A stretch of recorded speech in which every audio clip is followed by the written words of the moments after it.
the living area. There are two master bedrooms. This is the first master bedroom.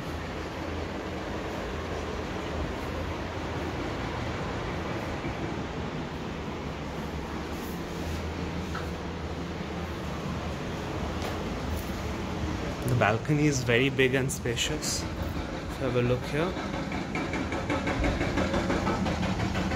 And the doors are very nice as well. That's the kitchen.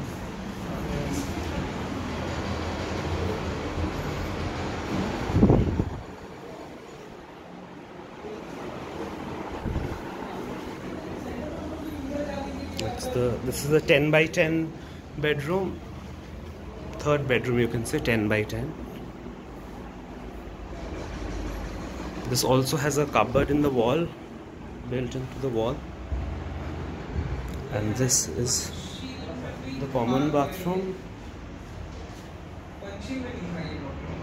And this is the other master bedroom.